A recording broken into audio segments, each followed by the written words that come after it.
in the Tallish Buildings. Prequim's satisfaction was palpable as he rocked his bunny back and forth in the chair. This was to be one of the best meetings yet, he thought, squeeing slightly. Boss Mothdad would swell his glands with pride when he witnessed a demonstration so meticulously prepared. If Prequim had to wait any longer, tingling in his chair, he would make a fussy all in his duddies.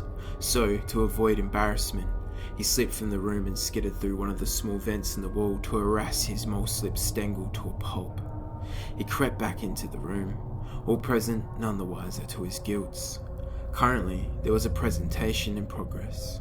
A wretched gordish vegetable man was harping on about the benefits of farming stomach bile from wombies to use as a cheap and less complicated alternative to wasp organs. Prequim noted the grim and repulsed faces of the men and women present as he scanned everyone around the semicircle desk. A Bosafee board of traditionalists, he thought. Great. This made his primmy dropsy. He felt the all too familiar brown trembles of anxiety doing silly buggers in his bowels. It can't happen here, he thought. If he ducked out this time, it would be noted. His colon quaked, and sphincter twisted shut instinctively. He had been training it. He smiled a smile then in his heart, knowing his browns would never reveal him as a coward in front of the board. As long as his shitlock clinch held, he would be fine. Prequim could finally shift his focus away from his William bum, now giving his attention to the speaker. Where laws were set by exalted nuns of Scorp, now require us to farm city and suburban animals, like cats. We need new methods of supplementing demand for corrosive lubrications, so why not wombies? The board murmured. Boss Mothdad gestured his hand to a tall bipedal insect standing in the corner of the room.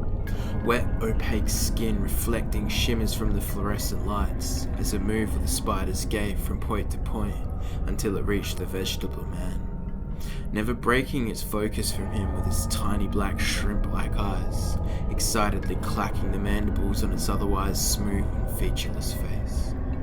Gently, it put a roach-like hand on the weeping man's shoulder and led him calmly from the room. It was Prequim's turn now. Preceded by the customary protocol, a herald for the Bosafee board announced Prequim. Middle tier, desk tier compiler, role hereditary, first generation Bosafee employee, Prequim Mimi Stin, presenting here today a demonstration on making pastes from the genitalia of specific ocean creatures. The room was silent. He duck-waddled to the front of the room, carrying his large crate full of implements and 2 small aquariums. This was it, he thought. If he failed this, then he would be put to it. He laboured with visible effort to lift his trappings up upon the desk in the centre of the room. To him, it seemed to take forever to set up the equipment for the demonstration.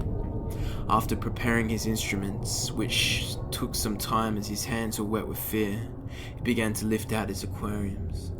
The first one contained a juvenile schleal in its chubby pup phase.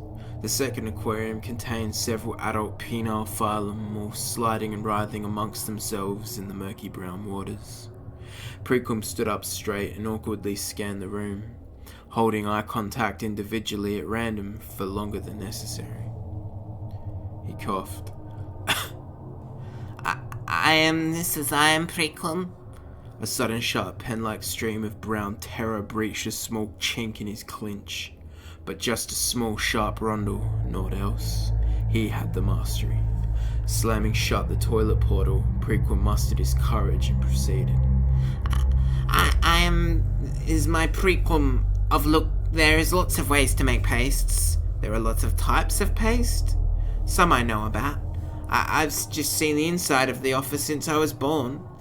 Prequim plunged his hand inside the penile phylum tank and gripped one hard. It made his prickle stiff. He slowly lifted a squirming wet boy out, never breaking his gaze, and brought it to his lips and whispered, Daddy proud, and tonight I will feed the brood my gummy milk. He kissed it on the mouth, then slammed its head on the table and screamed, I want to taste the different pastes in here. Prequim grabbed one of his instruments, which was like a miniature paint roller but covered in thin sharps. He manically ran it down the Farlam's back, perforating the skin and releasing a foul brackish rot sting. Carelessly, he dropped it into one of his tubes of liquid.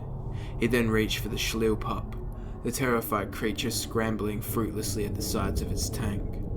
One of the board members stood up, her tiny sharp face protruding out of the decaying naked mass of potato-like bulges that made her body. Yet, before she could say anything, Boss Moth Dad lowered his gaze at her, to which she promptly sat down. It was at that moment the horrendous bipedal insect returned. It made a sort of sniffing sound as it jittered about the room. It gradually scuttled its way to the woman's spot on the desk, and she began to sob quietly. Without protest, she activated her chair and quietly made her way out of the room. Prequim grabbed the terrified creature from under the back of the legs and lifted it up to inhale deep its aroma. It smelled exactly like he thought a woman's piss spot might be. The only woman he ever smelled was that of Deborah, who sat closest to him in the compiling holds. He knew his thymus needed milking again. He squeezed the Schleel in his hand harder, effectively breaking its lower back. He dropped it onto the desk and poured some of the now dissolved phylum out of the beaker onto its face. This will help soften the teeth, he said expressionlessly. Most of the board murmured in concurrence, and Prequim heard the sound of pen on paper being fervently scribbled. After a few minutes of quiet stillness, he began violently smashing in the Schleel's face with his fist. Once the creature was flat and broken waist up, it was time for the penultimate process. He lit a Bunsen burner and set up his alembic. He began to distill the Schleel in penal juice. The odour was sharp and offensive, like an insult to a dying child. Commotion ensued, the contents of many a board member's stomach being expectorated added a depth of complexities to the scent. All the while, Prequim gyrated his hips back and forth rhythmically against the desk. He was making secret muck pants milk. Boss Moth Dad had had enough. Unleashing a mind-splitting frequency, he arose from his chair, enormous tall Mothman body rising up above all. Everyone in the room went still and silent, except for Prequim, who kept grinding against the desk. Once he realized what was happening, succumbing to the Moth Das migraine, he lost his shit grip clinch. Everything came out then. The bipedal insect man rushed to Prequim and deftly inserted one of his clawed roach-like arms up into Prequim's boomy hutch. It went up and through into his small intestines, where the creature snipped them. This stopped the pup stream from his tummy gulch. With that, Prequim was escorted out of the room. He was ushered into a large stone room, wherein a small beaked man stood by a metal table. We must prepare your eyes and body for the public exploration rooms. Prequim tried to struggle, but the insect man had two of its thin, sharp appendages in each of his ears, walking him to the table. It pressed when he resisted. We just have to take some of the parts and add some bits, all to help with the advertisements and surveys, you see. Plus, from what I've heard, you need a tummy prick or your poo will make you burst. The beaked man showed Prequim his pointy little teeth and jovially poked him in the belly. He felt it useless to resist, so he complied and hopped onto the table. We'll start with his primmy, the doctor said. He leaned in with a filthy wire scourer. Please sniff this. It'll give you dreamless sleeps, and when you wake up you'll be filling out your first survey in your public exploration room. Prequim inhaled deep and felt a burning in his wimpy. He moaned and closed his eyes. It was sleep time now. There would be no different pace, for to taste, nor to try.